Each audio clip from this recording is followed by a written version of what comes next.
Boa noite. Tudo bem? Joia. Quem tá falando?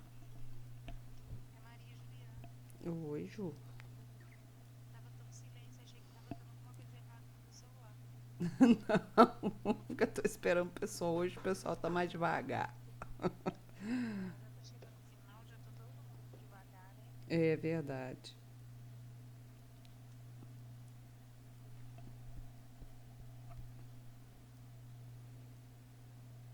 Boa noite, Aline. Ei, tá boa? Tá sumida? Eu sabia que você ia falar isso. O que aconteceu? Uma viúva aqui.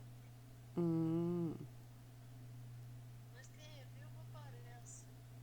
verdade. Amém, né?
Não, a prova, eu tô pensando em marcar um trabalho dia 20 pra gente fazer online e a prova dia 27.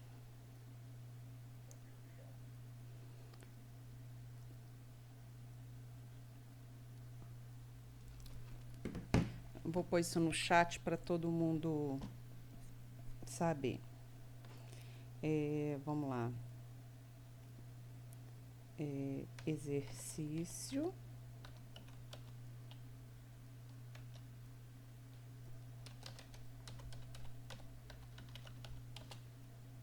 dia 20/10.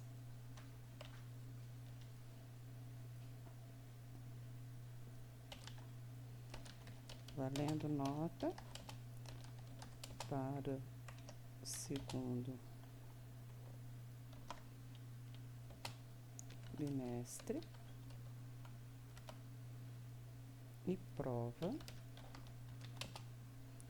dia 27/10.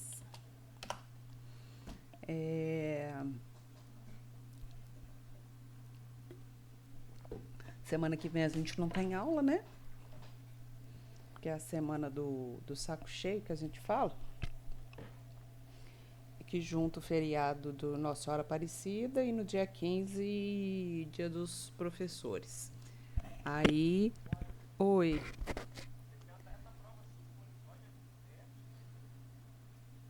Por quê? Mas o término do semestre é na última semana de outubro.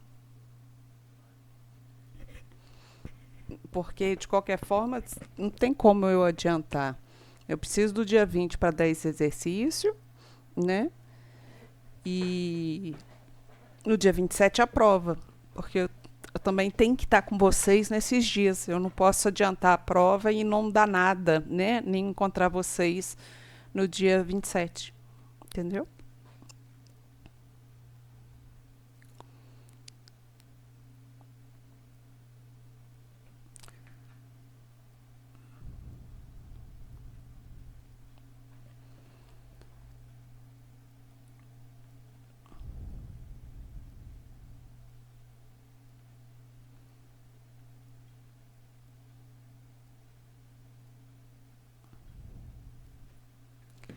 Então vamos começar? Acho que a gente já está com bastante pessoas, 24. A gente vai terminar o transoperatório e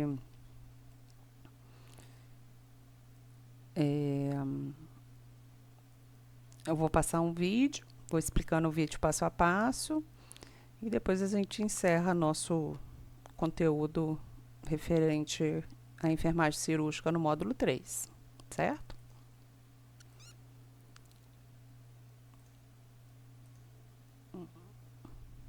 Então vamos lá.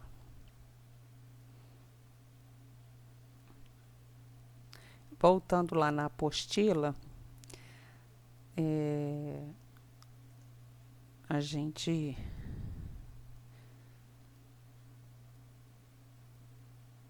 vai falar de transoperatório, tá? E qualquer coisa vocês me interrompam para a gente ir tirando as dúvidas, certo?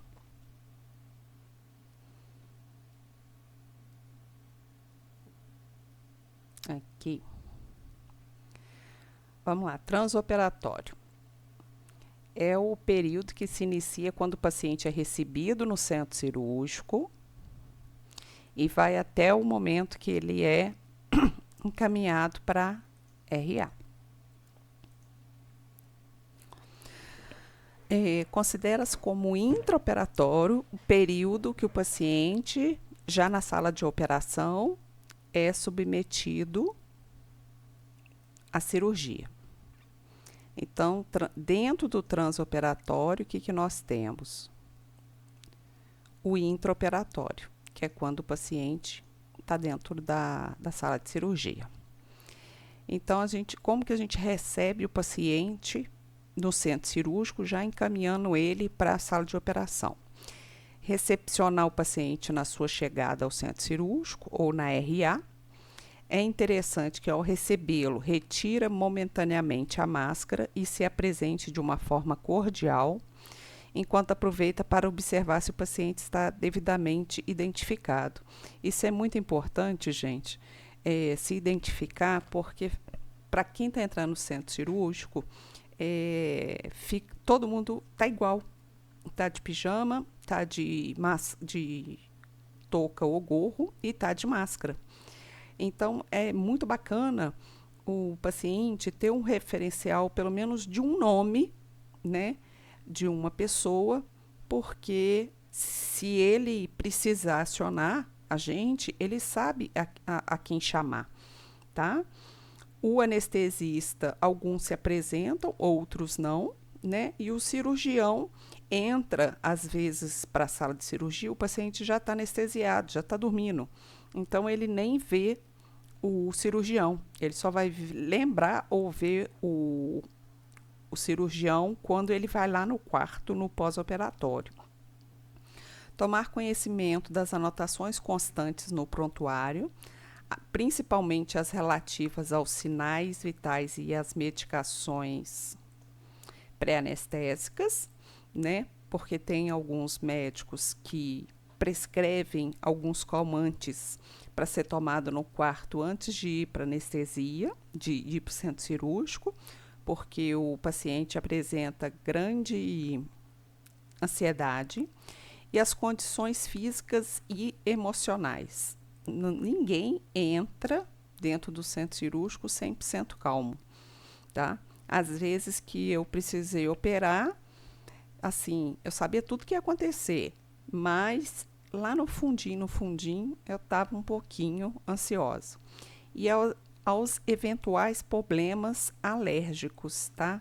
Isso é muito importante, principalmente para avisar o anestesista, porque se ele às vezes não se apresenta, ele nem vai lembrar de perguntar se o paciente é alérgico a alguma coisa.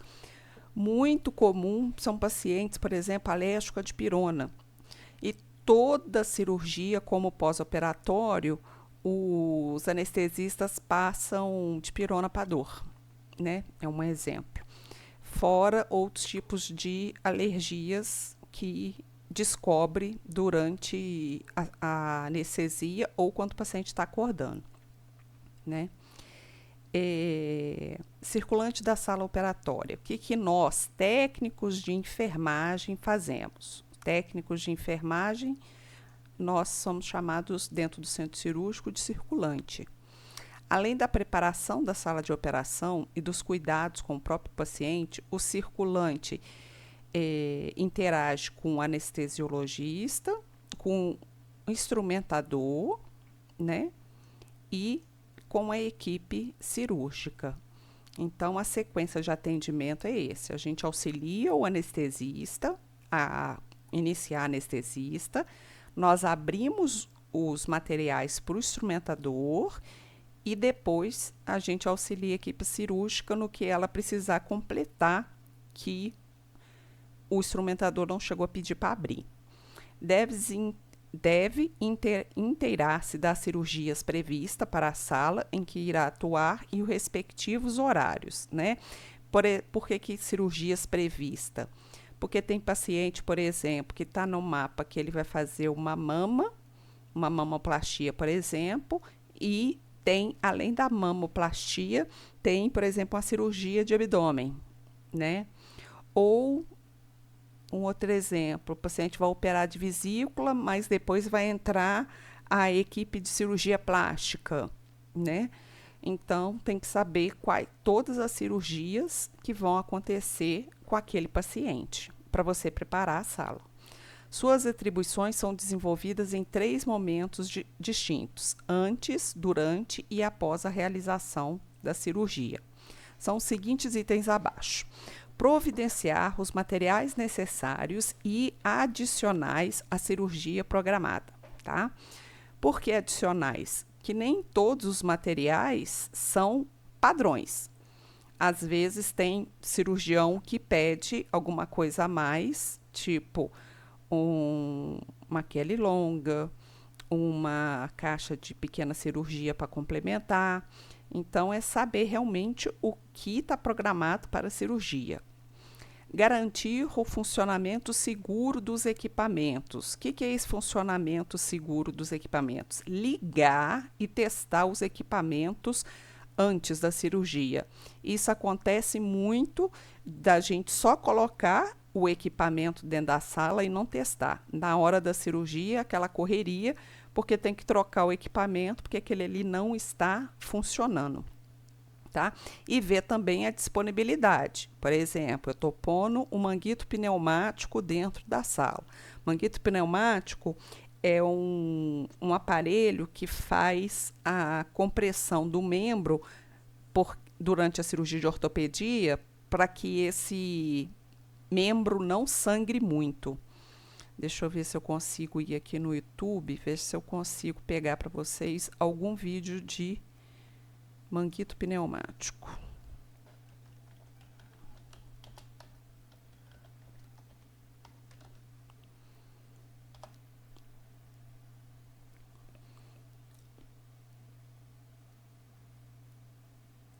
Deixa eu ver se esse aqui é bacana. Aqui apresentando o aparelho.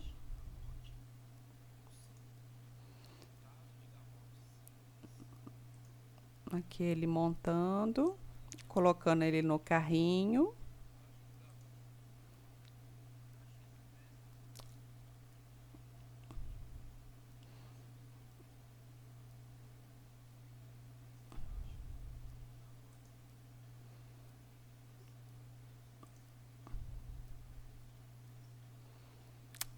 Eu queria ver um para vocês que já tivesse no paciente.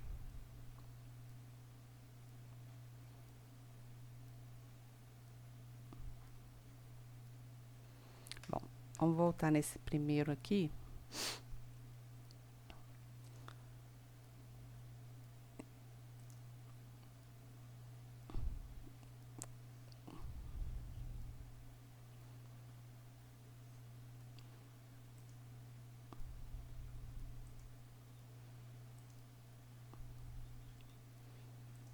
Pode pôr mais pressão ou menos pressão. O que eu quero mostrar para vocês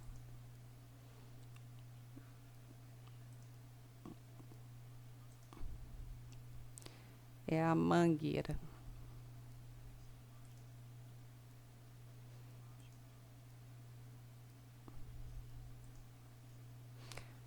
Bom, tá vendo aqui do lado direito esse garrote, que é igual um garrote de pressão arterial, tá? A gente coloca, tem o maior e tem o menor. Os menores a gente coloca no braço e os maiores a gente coloca na coxa. Para quê? Para durante um certo período de tempo, esse garrote vai ficar inflado, apertando a perna. Para quê? Para diminuir o fluxo de sangue naquele membro e o paciente perde menos sangue e o cirurgião consegue fazer uma cirurgia mais limpa, vamos pôr assim, né? Aqueles aqui, ó. Apesar que aqui eles estão do mesmo tamanho. E o médico aqui nesse equipamento azul, né? Ele vai pedir para a gente regular a pressão, né? E o tempo que a gente quer que esse garrote fique apertando a perna ou o braço do paciente, tá? Isso tudo é monitorado. Quem gosta muito de usar garrote pneumático é o pessoal da ortopedia.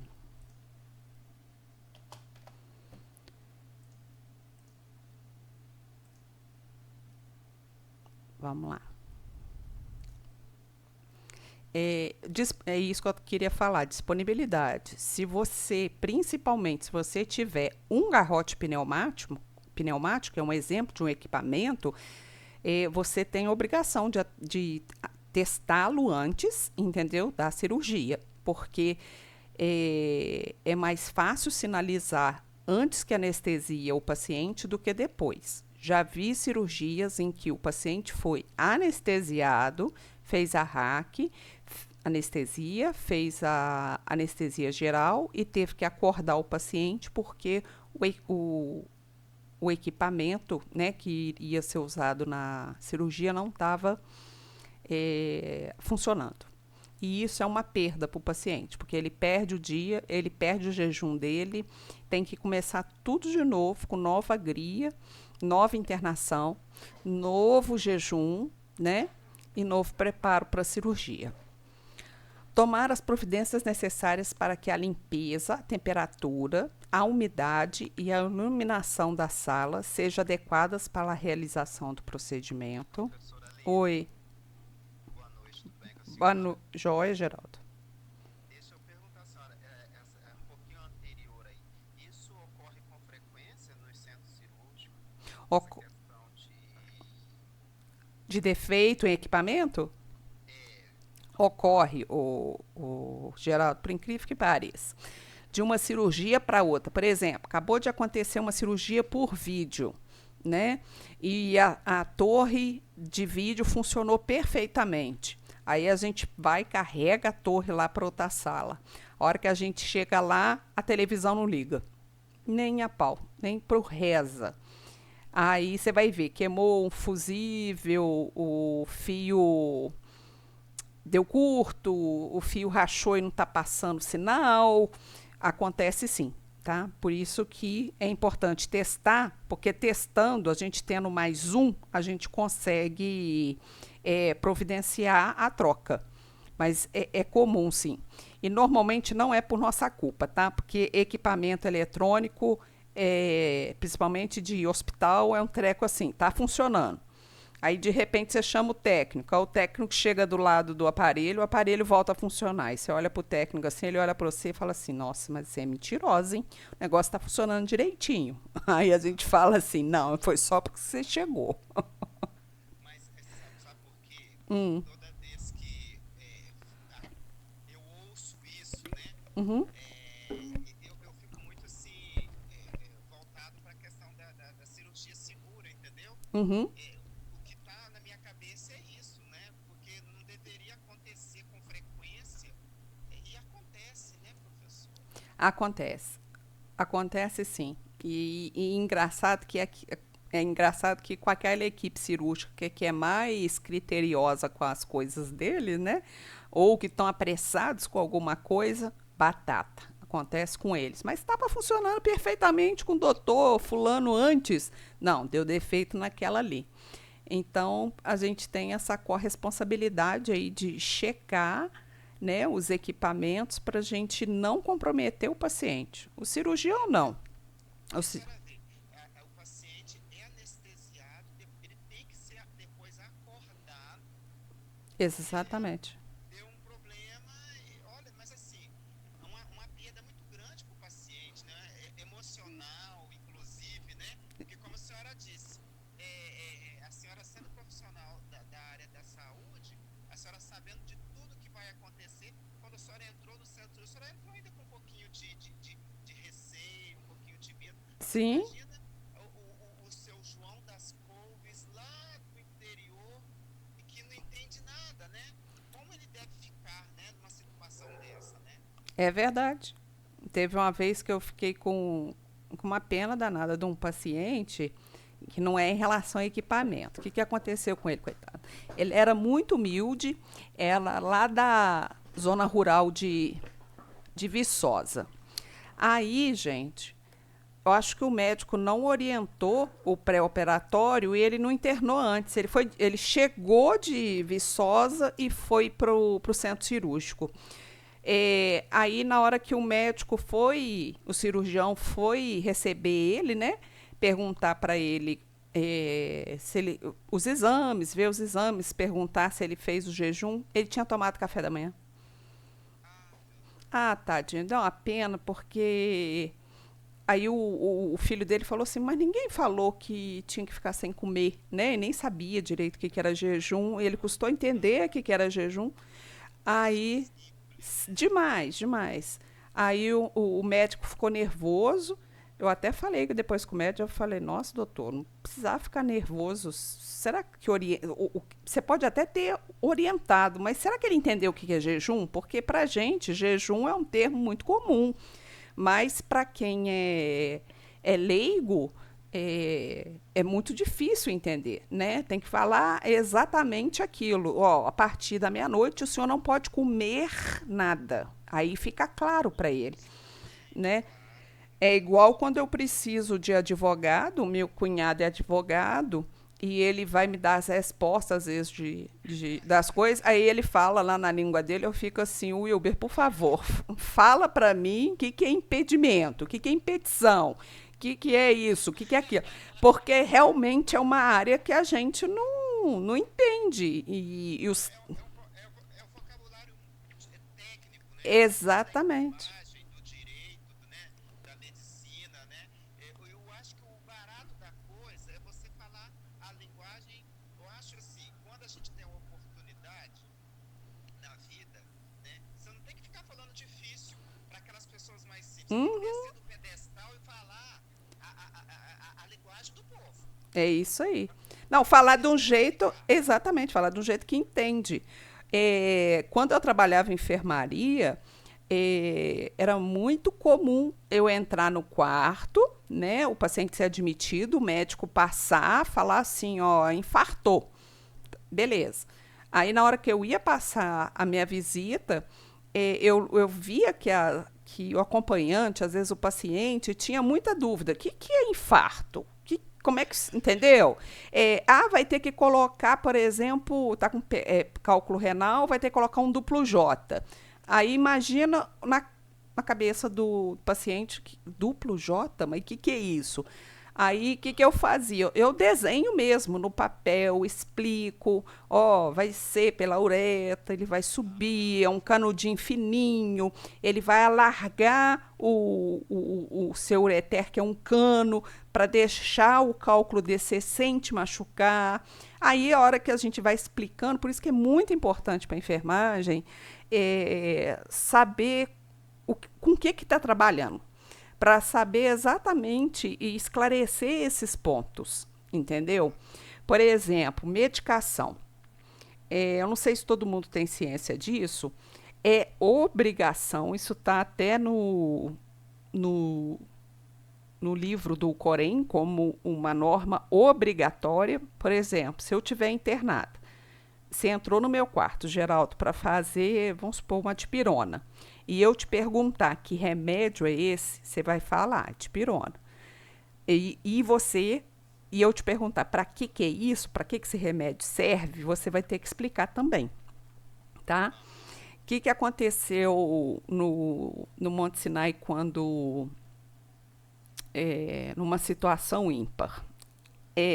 Uma promotora foi fazer uma cirurgia plástica. Aí ela fez a cirurgia plástica da cara até na canela, né? Aí, que ela fez? Ela já sabendo dos direitos dela, ela foi pegando todas as falhas do médico, da internação, da recepção, da nutrição, ela foi pegando tudo. Ela já estava assim com a malícia. E qual foi o ponto da enfermagem que ela pegou e acabou ganhando? É que todos que entraram no quarto para fazer medicação nela, ela perguntava para que medicação que era e para que aquela medicação. E ninguém sabia responder. Ela anotou o nome do técnico, anotou o nome da medicação e colocou na frente que ele não sabia para que era aquela medicação. Aí, o que aconteceu? Ela saiu do hospital, falou que não ia pagar, né, a internação, as cirurgias, não ia pagar nada, porque ela ia mover uma ação contra o hospital por causa de que os profissionais que atenderam ela não sabiam o que estava, com o que trabalhava, né? No caso, a gente técnico não sabia, explicar para que era uma dipirona. E a danada ganhou, antes dela entrar com o processo, né? Ela ganhou o hospital tentou um acordo com ela não aceitou o acordo, ela entrou com o processo e ela ganhou. Além dela ganhar a cirurgia, ela ganhou o processo também. De danos morais, né? Essas linguagens de direito aí que eu não sei. Eu não sei como que classifica. Mas tá aí uma coisa que nós não temos ciência, entendeu? Que a gente tem que aplicar, porque às vezes, assim, as pessoas hoje em dia estão muito mais informadas. O Google dá acesso para a gente a muitas informações, entendeu? Ela processou a anestesista também, porque ela perguntou para ele que anestesia que ia dar, que remédio que ia fazer, entendeu? E como ela ia acordar. E ele explicou por alto, ela não sentiu segura, então ela foi pegando falhas no processo desde o início até o final. E, Olha, eu tô pra te dizer o seguinte, hum, vou nem dizer metade, mas se um terço da população soubesse, né, os protocolos que os hospitais têm que seguir, né, do Ministério da Saúde, ou da sim, Anvisa, alguma coisa nesse sentido, aquele conceito, o conceito do Brasil de advogado de porta de cadeia, certamente ia mudar para advogado de porta de hospital. Porque sim, o que ia dar de processo contra os hospitais realmente seria incontáveis, né, as ações contra os hospitais. Mas as pessoas precisam saber realmente desses protocolos. exatamente. E a cirurgia segura vem para cercar isso também, né? Por exemplo, os médicos hoje acabam de formar, a primeira coisa que eles pagam é um seguro de advogado. Eu não sei o nome desse seguro, mas é tipo assim, eles pagam um seguro durante a vida inteira e quando eles precisam de um advogado para poder defender eles, né, nesses processos, essa seguradora vai e protege o médico, né, faz assim a defesa dele daquele processo. Então eles já formam e tem certeza que eu nunca ouvi falar de nenhum médico que foi processado. A maioria leva um processo pequeno ou grande, né? Mas leva. Mas todos eles têm esse seguro porque sabe que vai acontecer, né? E as pessoas ainda não têm consciência que elas podem gerar dois tipos de processo. É interessante isso. Você pode gerar o processo civil, né? Que é danos morais, lesão,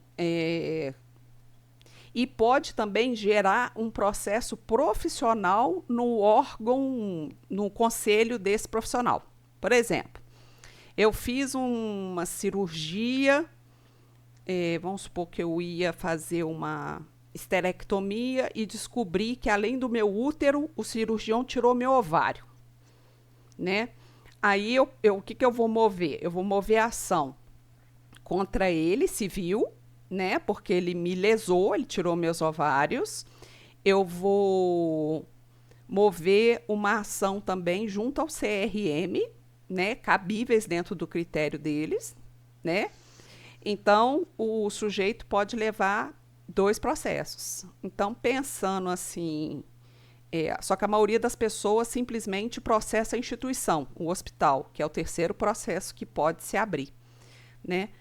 Então, a gama é alta. E cada dia que passa, o pessoal está mais ciente desse, desses direitos, né? E é verdade. Eu lembro, na época, essa promotora ela ganhou 300 mil do hospital como indenização. Entendi. Olha, outra coisa também, há muitos anos, já sou casado há 13 anos, mas há 16 anos atrás, eu namorei uma menina que ela Hum, estudava medicina na Universidade Federal certo. de Juiz de Fora. E nos primeiros períodos do curso de medicina, no anatômico da UFJF, que você estuda lá Uhum. Diz ela que estava escrito lá, o erro médico a terra encobre. Eu fiquei de boca aberta quando ela me falou isso, entendeu? Mas assim, isso já há quase 20 anos, né? Tomara a Deus, né, que isso mude, né? Que o erro médico a terra não vai encobrir, né, o professor Ali? Ah, hoje em dia, antigamente, né, falava-se que tinha a máfia branca, né? Que era a máfia de quem usava jaleco branco. Hoje em dia as pessoas têm informação. Os médicos não têm como, vamos pôr, enganar muita população, porque por mais leigo que ele seja, ele sabe mais ou menos o que ele está acontecendo com ele, entendeu? Mas é, contar para vocês o caso de uma enfermeira que formou alguns anos antes de mim. O que aconteceu? Teve um cirurgião que fez uma redução de estômago no. Eu não lembro se era uma mulher ou um homem. Bom, o que aconteceu? Esse paciente veio a óbito. E essa enfermeira, é, depois, a favor da família, afirmando que o erro foi do médico, né? Aí o médico perdeu a ação, teve que indenizar a família e tan, tan, tan. E, na verdade, a enfermeira estava com razão no testemunho dela, não mentiu, né? Mas sabe o que aconteceu com ela? Ela nunca mais arrumou nenhum trabalho em Juiz de Fora. Aham, Em eu vi. nenhum hospital particular, entendeu? Ela simplesmente deixou de ser enfermeira porque isso ventou os quatro cantos de Juiz de Fora. Juiz de Fora, gente, é uma cidade grande. Nós temos aí cerca de 600 mil habitantes. Mas Juiz de Fora é extremamente provinciana em Sim, muitos sim. aspectos. No aspecto econômico, no aspecto social, no aspecto político. Então, o que acontece na Zona Norte reflui cá na Zona Sul sem problema nenhum, né? É verdade, é verdade. E essa enfermeira pagou esse preço, né, de ter que abandonar a profissão porque ela não conseguia trabalho, simplesmente porque ela foi testemunha de contra um médico que errou, entendeu? Entendi. É difícil mesmo. Mas vamos lá. O preparo da região operatória, né? Se for uma cirurgia abdominal, a gente vai ver como que está a região abdominal. Se for na perna e assim consecu consequentemente, né? A colocação correta da roupa, que eu falei, aquela camisola aberta atrás, ou hoje em dia é uma blusinha com um shortinho de TNT. Retirada de joia, prótese, do esmalte, pelo menos. O esmalte aqui, gente, só se for esmalte escuro, tá? Se for esmalte branco, não tem necessidade. Porque o oxímetro, vocês sabem o que é o oxímetro? É aquele aparelho. Sim, sim, Sim? sei. Então, o oxímetro, se for esmalte escuro, ele não pega a pulsação do dedo, tá? E também, além do oxímetro, o anestesista controlar a cianose. Cianose, às vezes, começa sempre pelos dedos das mãos e depois termina na boca. Então, ele sempre vai perceber a cianose através dos dedos. Preenchimento e assinatura dos consentimentos. Eu já expliquei consentimento na aula passada.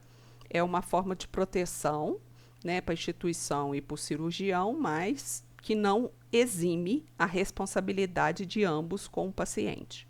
Se o prontuário traz anexados exames pré-operatórios, sem exame pré-operatório não opera. Levar o paciente até a sala de operação. Igualar a altura da mesa cirúrgica e da maca auxiliar, tá? E auxiliar o paciente passar para a mesa cirúrgica, posicionando adequadamente e cuidando sempre para evitar a exposição do corpo do paciente.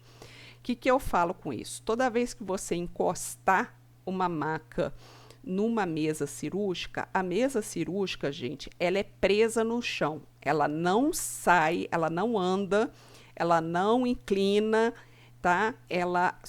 É, as mesas lá do hospital, por exemplo, suportam até 150 quilos. E tem algumas mesas que suportam até 350 quilos. Então, é uma mesa presa, fixa no chão. Essa você tem certeza que ela não vai mexer. Então, o que, que você vai fazer? A hora que você encostar a maca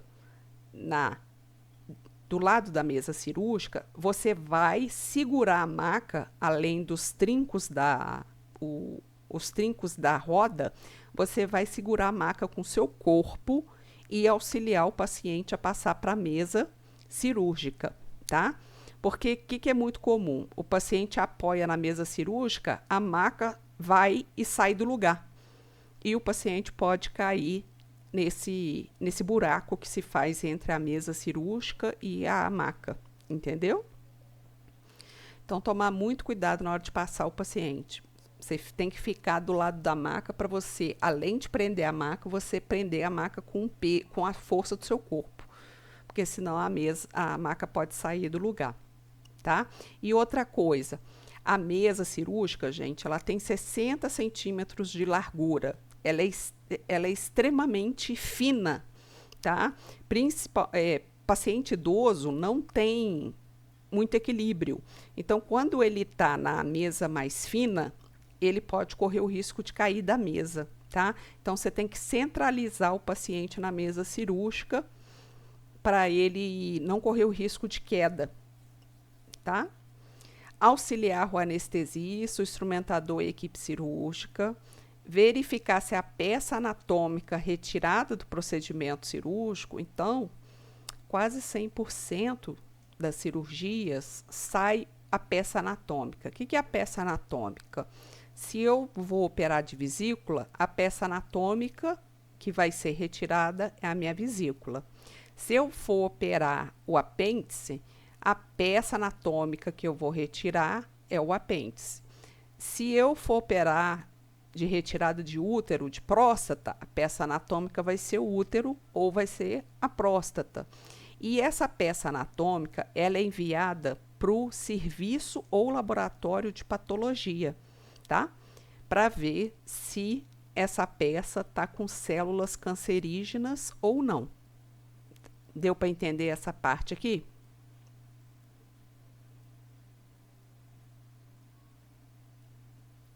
Deu?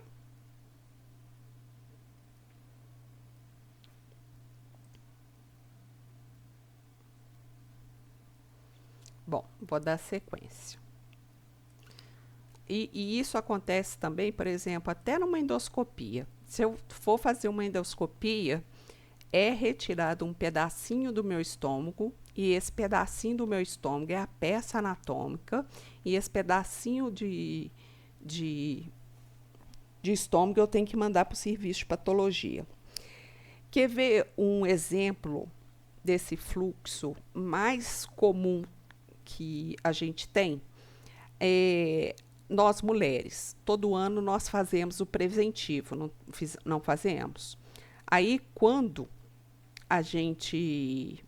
o ginecologista entrega para a gente uma laminazinha de vidro e fala assim, leva lá no laboratório tal, né? E você deixa essa laminazinha lá, o que contém nela? Nela contém células do meu colo uterino, tá?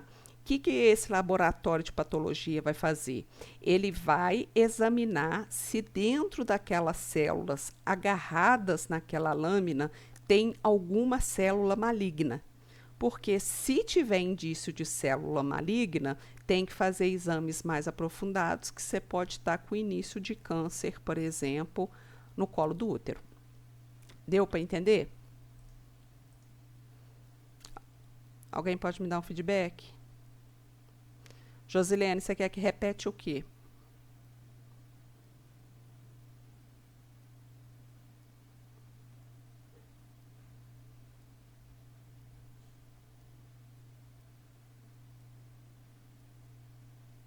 Pessoal?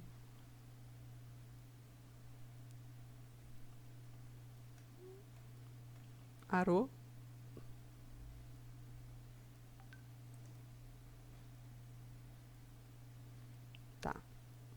Josilene, estou esperando você manifestar aí o que é que você está com dúvida. Vamos lá, continuando. Atentar sobre a desmontagem e a limpeza da sala de cirurgia, da sala de operação após a cirurgia, encaminhando os diversos materiais para seu devido lugar e observando sempre os fatores de risco relativos à contaminação, tá? Então, antes de guardar qualquer equipamento, o que a gente tem que fazer? Tem que limpar o equipamento para não haver contaminação de uma cirurgia para outra. Por quê? Médico, ele encosta com a mão com a luva cheia de sangue em qualquer lugar. E isso contamina muito nossos equipamentos, tá? E mesmo assim, a gente vai limpar depois da cirurgia, a gente limpa a mesa operatória, a gente limpa o carrinho, a gente limpa os equipamentos, a gente limpa as mesas de apoio, tá? Então a gente tem que fazer uma geral, né? Uma desinfecção em tudo que for usado na cirurgia. Josilene, você está falando... a última coisa que eu falei a respeito da peça de patologia, né? É um exemplo que acontece com a gente. Deixa eu ver se eu acho aqui. Toda vez que a gente vai no ginecologista, exame Papa Nicolau.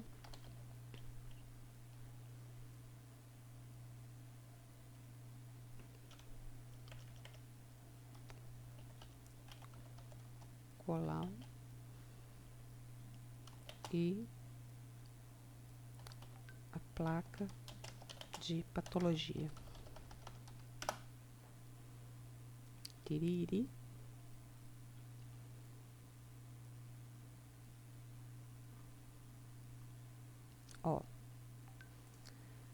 Exemplo aqui. Lembra que, a gente vai, nós mulheres, vai no ginecologista fazer nosso exame preventivo de câncer de colo de útero, tá? O que o médico faz? Ele passa um abaixador de língua lá no colo do nosso útero e depois ele passa uma escovinha e esfrega tanto o abaixador de língua quanto a escovinha numa plaquinha de vidro. Põe essa plaquinha de vidro dentro de um pacotinho e fala com a gente para levar para um laboratório de análise patológica para dar o laudo. Então, nessa plaquinha é exatamente isso aqui que a gente está vendo. Isso aqui é tudo que ele tirou, né, de células de dentro do nosso colo uterino. Então, ele analisa se todas as células estão iguais, se todas, né, as camadas e subcamadas estão uniformes, né, tem uma sequência. E ele vendo alguma alteração nessa camada aqui, por exemplo, ele vai avisar, aqui tem um indício de alguma célula cancerígena e precisa ser removido, tá? Então, na lâmina, aquela plaquinha de vidro fica exatamente esse desenho das células, tá? Esse aqui, sobre o exame Papa Nicolau.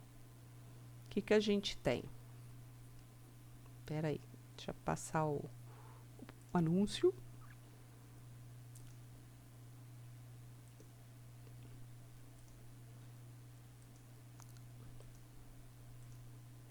Deixa eu ver ela mostrando os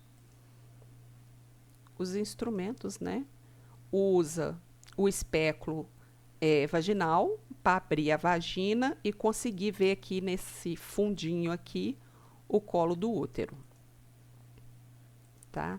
Uma vez que ela conseguiu enxergar, olha lá, ela passa essa espátula, essa retinha, Depois ela passa essa segunda e passa essa escovinha. Esses objetos, né, esses instrumentos, vai colher a amostra de células do nosso colo uterino. Aí o que ela faz? Ela esfrega esses instrumentos nessa plaquinha, tá? E depois põe dentro de um potinho desse ou põe dentro de um envelopinho seco, um envelope de papel, tá? Ou lá, pode ser o abaixador de língua, mais a escovinha. Então, uma vez que colheu a amostra dessas células, essas células são encaminhadas para o laboratório de patologia e vai se analisar se tem alguma célula cancerígena ali ou não. Então, é assim que é descoberto o câncer de colo de útero. Deixa eu copiar aqui o do garrote. Voltar aqui. Tá?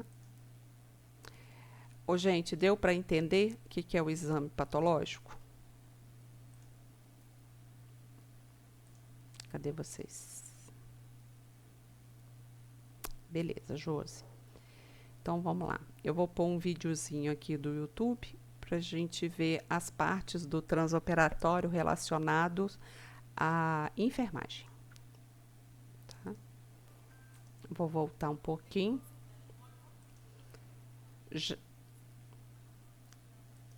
É um vídeo em espanhol, mas dá para entender pelos movimentos que o pessoal executa. Ó, o circulante vai lá, arruma a mesa cirúrgica, arruma as braçadeiras, limpa o foco, é aquela desinfecção que eu falei para vocês entre uma cirurgia e outra, ou no início de uma cirurgia. Limpa a mesa que vai ser colocados os instrumentais, recebendo o paciente, né, da enfermaria e o pessoal do centro cirúrgico conferindo todo o prontuário, posicionou o paciente, ajeitou os braços do paciente na braçadeira, elas estão realizando o protocolo da cirurgia segura, a ele aqui, é de linguagem universal, tá, gente? Esse protocolo, do mesmo jeito que eu faço esse protocolo aqui no Brasil, eu faço na Europa, eu faço no Chile, eu faço na Bolívia. Depois do paciente na mesa, o circulante vai pegar e vai começar a abrir o material para o instrumentador ou para o cirurgião. Desconsiderar esses instrumentais nessa solução, porque isso não usa mais. Tá? Técnica de abrir os pacotes.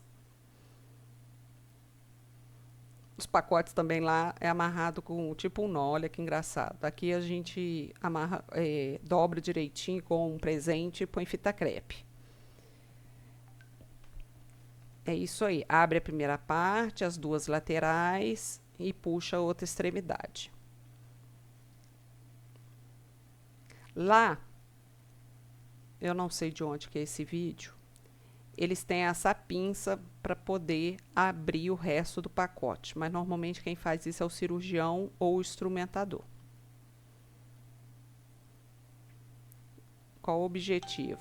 É abrir o campo operatório sem contaminar a parte de dentro. Essa pincinha até que seria uma boa coisa aqui para o Brasil, bem interessante. Eu acredito que isso aí deve ser os aventais com uma compressinha para os cirurgiões. Nisso ela está separando a etiqueta da embalagem. Eu tô achando muito engraçado o jeito que eles fazem o fechamento da bandeja e dos pacotes de cirurgia.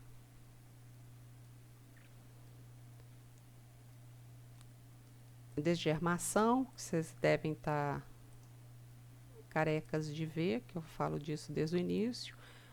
Colocando o avental. Vai um técnico e auxilia a parte de trás para amarrar.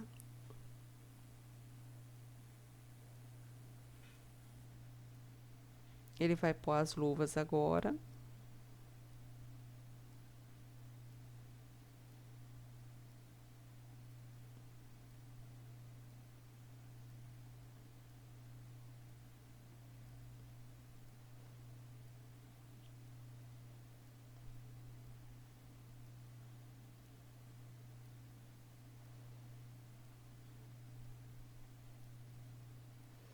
Agora vai começar a montar a mesa operatória.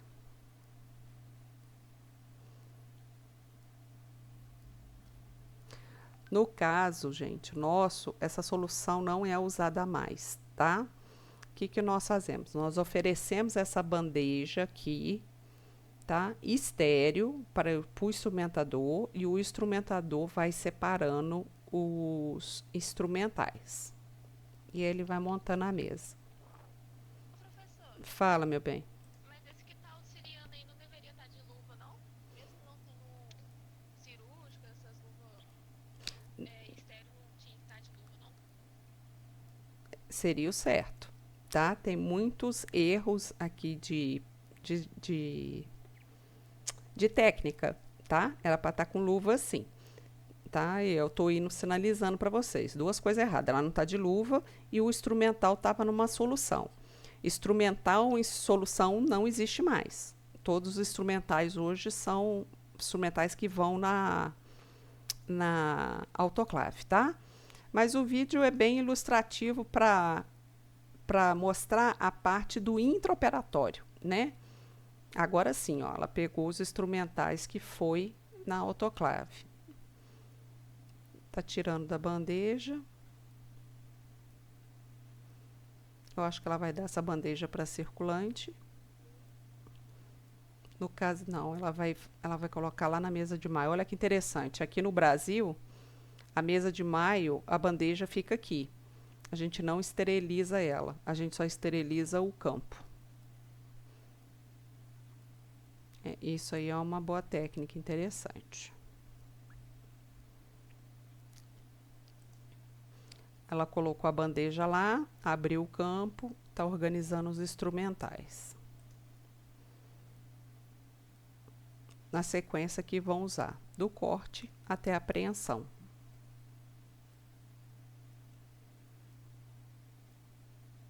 O que ela vai fazer com esse campo?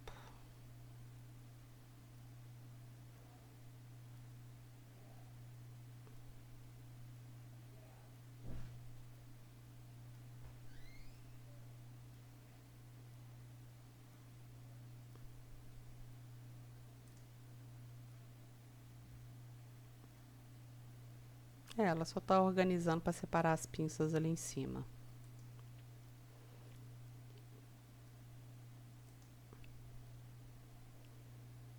Tá? Já coloquei o link desse vídeo no YouTube. Ó, o link desse vídeo no nosso PDF do aluno, para a gente poder, vocês poderem assistir depois, tá? Aí ela tá auxiliando a outra que vai entrar no campo cirúrgico a paramentar e vai dar a luva para ela.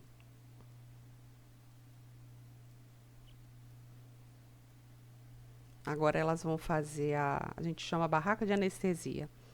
É esse paninho que a gente coloca entre a cabeça do paciente, né? E o resto do corpo onde vai operar. Quando são cirurgias na face, no braço, não precisa da barraca de anestesia. Forra com campo a parte que não vai operar e deixa exposta a parte que vai operar.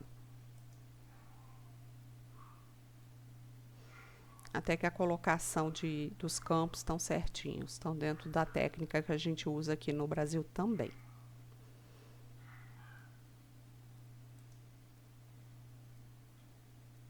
E aqui é o final do vídeo. Ok?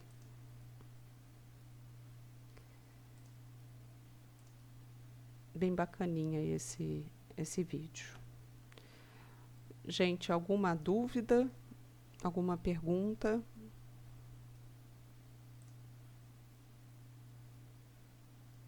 Então, alinhando novamente, que nem eu coloquei lá no chat, ó, dia 20/10, nós vamos ter um exercício valendo nota para o segundo bimestre. A gente vai fazer junto no dia 20. E no dia 27/10 vai ser a nossa prova. Tá combinado?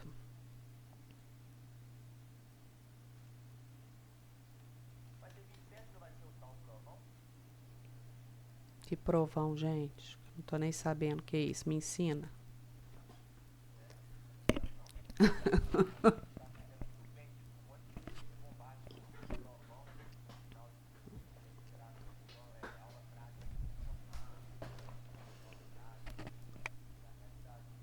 Olha, se o provão for realmente no dia 27, na terça, ou eu vou dar a prova no dia 26 ou no dia 28. De qualquer forma, a prova vai ser na última semana de outubro, tá? Eu só vou confirmar com o Leonardo que dia que vai ser esse provão, que esse realmente eu não estava com ciência dele, não, tá certo? E eu confirmo no grupo de WhatsApp com vocês a confirmação se eu vou poder deixar agendada a prova para o dia 27 ou não, tá bom? Mesmo que o provão seja no dia 27, a gente consegue fazer a prova no dia 28, 29 ou 30. Um dia dessa última semana de outubro, a gente consegue fazer a nossa prova, eu aviso a vocês. Mas eu não estou sabendo do provão. Alguém ouviu falar alguma coisa mais do provão?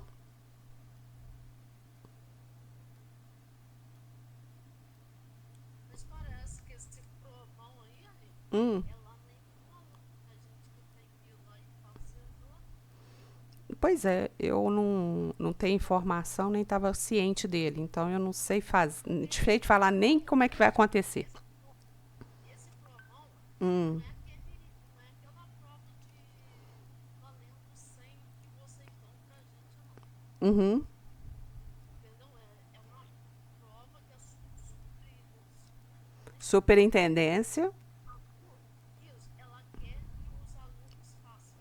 entende? Participando dessas aulas, ela quer que todos os alunos vão lá e fazem esse provão. Entende? Provão é como se fosse a prova do Enem. Igualzinho. Entendi. Uhum.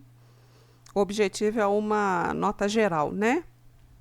Acho que assim. Entendi.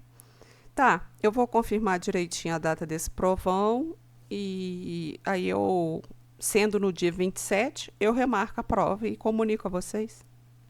Mas eu acho que esse provão é depois que terminar a prova. Porque eu acho que o término do semestre vai ser dia 28. Quer ver? Ah, não. O próprio fala, se a gente fizer esse provão é dia 26. O término do semestre é no dia 28, na quarta-feira, dia 28. Por isso que eu tô dando a prova no dia 27, que é o último dia de aula, vamos pôr assim. Tá? Uma semana antes você vai dar um exercício. Isso. Que vai valer ponto. Você vai dividir. Vou. A prova, isso. Vamos supor, a prova vale 25 ou 30 e o resto, vamos supor que ela vale, o bimestre é 55, né? Vamos supor que a prova vá valer 30 e o exercício vai ser 25, entendeu? Aí dá 55. Todo mundo alinhado? Ok? A gente sempre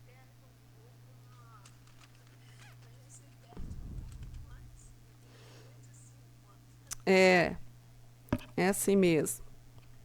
Porque agora as relações estão bem mais distantes, né?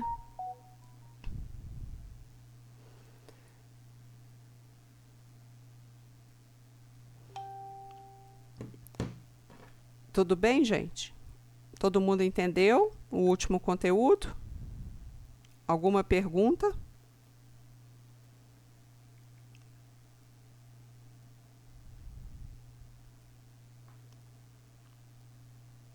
Não?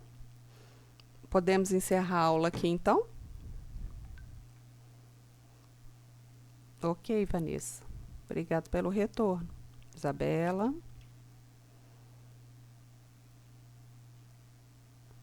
Então tá joia, gente. Fiquem com Deus. Bom resto de semana. Aproveite a semana que vem, que é a semana do saco cheio, que não tem aula, né? Para vocês curtirem. E descansem, estude, né? Pra gente fazer o exercício dia 20 e a prova dia 27. Ok? Fiquem com Deus. Tchau. Boa noite. Professor, Oi. Simone que tá falando, boa noite, tudo bem? Tudo jóia, Simone? A senhora falou que semana que vem não tem aula sim, eles colocaram lá, eu hoje passei uma mensagem para a escola, Hum, estava em dúvida porque vai ter um mutirão, eu trabalho no posto de saúde, né? certo. Então vai ter um mutirão de preventivo do Outubro Rosa e eu vou ter que trabalhar, e eu até pedi para me colocar nessa escala dessa semana que eu achei que não teria aula, o que eles mandaram para mim é que só não vai ter aula dia 12 e dia 15, o resto da semana vai ter. Bom, eu retorno às aulas do regime remoto dia 6. Eu posso até tirar uma foto aqui e mandar para vocês do grupo que essa semana, né, do dia 12 até o dia 16, no nosso calendário, tá como recesso. É, eu também estranhei. Depois eu vou mandar lá no nosso grupo pra senhora ver. Aqui, ó, vou mandar para você. A Simone tá falando uma coisa que tá certo. No nosso grupo tá falando que somente não tem aula no dia 12 e dia 13. É, o resto da semana tem aula, por isso que eu assustei a senhora falar que não tem. É que eu coloquei lá no grupo, olha só. No calendário, né, do que a escola mandou pra gente oficialmente, olha lá, eu coloquei no grupo. No dia 12 realmente é feriado, no dia 15 é feriado, É dia dos professores. isso. E nos demais, os outros 3 dias, que é dia 13, 14 e 16, tá RS. Não, RC, que quer dizer recesso, entendeu? Olha só, e hoje eu mandei naquele grupo da escola e a resposta veio pra mim. Eu vou colocar lá no nosso grupo pra senhora ver. Mas eu Que vai ter. Mas ô Simone, sim, mas realmente você tá certo. Realmente o Léo mandou E isso, o Léo mandou. lá no grupo falando que somente não teria aula pra gente nesses 2 dias que você tá É, falando. depois a gente vai ter que ver Bom, pra gente, tanto a gente quanto vocês, pra vocês isso. não ficarem perdidos. Eu vou realinhar com o Léo também e passo para vocês duas coisas: o dia desse provão e o recesso, porque pelo calendário tá como recesso, Tá bom, eu agradeço, né? viu? Que isso? Obrigada, De nada. mandar. Que isso, gente? Bom descanso, viu? Obrigada para vocês também. Boa aula aí a seguir com o Santinho. Isso, obrigada. Tchau, tchau. Tchau.